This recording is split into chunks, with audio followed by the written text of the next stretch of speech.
2026 அன்று அவருக்கு வழங்கப்பட்ட தொகை 6,65,160 ரூபாய், மொத்தம் 48,22,097 ரூபாய் அந்த மாணவருக்கு வழங்கப்பட்டிருக்கின்றது. ஆனால் மேற்கண்டவாறு இதுவரை 48,22,097 ரூபாய் மாணவரின் கல்வி நலன் கருத்தில் கொண்டு மாணவருக்கு விடுவிக்கப்பட்டுள்ளது. ஆனாலும் அதற்குரிய சரியான பயனீட்டு விவரங்கள் மற்றும் ஆவணங்களை சமர்ப்பிக்காமல் உள்ளார். மேலும் உரிய ஆவணங்களை சமர்ப்பிக்காமலே கூடுதல் தொகை பெற சமூக வலைதளங்கள் மற்றும் ஊடகங்கள் மூலம் மாணவர் தவறான கருத்துக்களை சொல்லி வருகிறார்.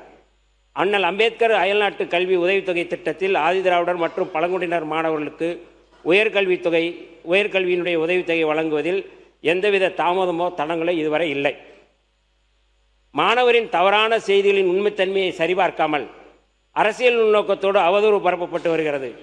அண்ணல் அம்பேத்கர் அயல்நாட்டு கல்வி உதவித்தொகை கடந்த ஆண்டை விட இந்த ஆண்டு 362 மாணவர்களுக்கு நம்முடைய அரசு தாவேக அரசு அயலக கல்வி உதவித்தொகை வழங்கி வருகிறது. போன முறை 84 கோடி வழங்கப்பட்டது.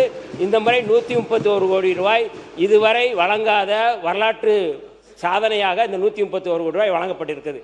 இதை பொறுக்காமல் இன்றைக்கு அவருடைய தவறான செய்தியை வைத்துக்கொண்டு அரசியல் உள்நோக்கத்தோடு பரப்புவது தவறானது, சரியானதல்ல என்பதை மட்டும் இந்த இடத்துல சொல்லி எனக்கு வாய்ப்பளித்ததுக்கு நன்றி. மாண்புமிகு அமைச்சர் மாண்புமிகு அமைச்சர் அவர்கள் 55 விதியின் கீழ் ஏற்கப்பட்ட இந்த கவன ஈர்ப்பு தீர்மானத்திற்கு விளக்கமாக பதில் சொல்லியிருக்கிறார். இதை கவன ஈர்ப்பு தீர்மானமாக கொண்டு வந்த மாண்பு உறுப்பினர் கோவி செழியன் அவர்களுக்கு வினா எழுப்ப நான் அனுமதி அளிக்கின்றேன். இது குறித்து ஏதேனும் வினா எழுந்தால் நீங்கள் எழுப்பலாம். மாண்புமிகு பேரவைத் தலைவர் அவர்களே, மாண்புமிகு சமூக நீதித்துறை அமைச்சர் சொன்ன அம்பேத்கர் அயலக உயர்கல்வி திட்டம் மாணவர் பாரதிதாசன் பெற்ற நிதி என்ற விவரத்தை முழுமையாக சொன்னார். நாங்களும் கேட்டோம். ஆனால் வானத்தில் பறக்கிற விமானத்தை பார்த்து விமானத்தில் ஏறுவோமா என்று ஏங்கியிருந்த கிராம ஆதிதிராவிடர் மக்களுக்கு, குறிப்பாக நீலகிரி மாவட்டம் தேயிலை தோட்டத்தை விட்டு பிள்ளை கூட கனடா சென்று பல்கலைக்கழகத்தில் உயர்கல்வி படிக்கக்கூடிய அந்த திட்டத்தை அறிவித்த தலைவர் தமிழ்நாட்டு முதலமைச்சராக இருந்த அண்ணன் தளபதி அவர்கள். அந்த திட்டத்தின் கீழ்தான் மாணவர் பாரதிதாசன் பயிலுகிறார். மாண்புமிகு அமைச்சர் 2-3 தினங்களுக்கு முன்பு இந்த திட்டத்தின் கீழ் எல்லா மாணவர்களுக்கும் நிதி உதவி அளிக்கப்பட்டு விட்டது என்ற செய்தி பரவியதற்கு பிறகு மாணவர் பாரதிதாசன் அமைச்சர் இப்படி சொல்லுகிறார், எனக்கு நிலுவைத் தொகை வரவில்லை என்ற எண்ணத்தை தான் அவர் கருத்தாக வெளியிட்டு அது இன்றைக்கு வெளியிலே மாணவர்கள் மத்தியில் கொந்தளிப்பை ஏற்படுத்தி இருக்கிறது. மாண்புமிகு அமைச்சர் இந்த தேதியில் இத்தனை லட்சம், இந்த தேதியில் இந்த லட்சம் என்று சொன்ன அனைத்து நிதி உதவியும் கடந்த திராவிட மாடல் நாயகன் தளபதி மு.க. ஸ்டாலின் ஆட்சியில் பாரதிதாசனுக்கு வழங்கப்பட்டது உண்மை. மாறாக மாணவர் கருத்து தெரிவித்ததற்கு பிறகு நிதி ஒதுக்கீடு தாவேக அரசு செய்திருக்கிறதா என்பதை மாண்புமிகு அமைச்சர் தெரிவித்தால் அது மாணவர்கள் மத்தியில், குறிப்பாக ஆதிதிராவிடர் மாணவர்கள் மத்தியில் இருக்கிற ஐயத்தை போக்கும் என சொல்லி எல்லாவற்றிற்கும் பிதாமகன் தளபதி மு.க. ஸ்டாலின் என்பதை பதிவு செய்து அமர்கிறேன். அமைச்சர்.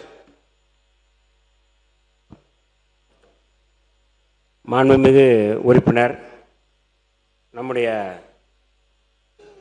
கோவி செழியன் அவர்கள், முன்னாள் உயர்கல்வித்துறை அமைச்சர் அவர்கள், அவர் பேசியிருப்பது என்பது யாரும் மறுக்கவில்லை. யாரும் நாங்கள் புள்ளி விவரங்களில் கடந்த ஆண்டு தான் அவருக்கு கொடுக்கப்பட்டிருக்கிறது என்பதை நான் சொல்லியிருக்கேன். படிச்சாச்சு.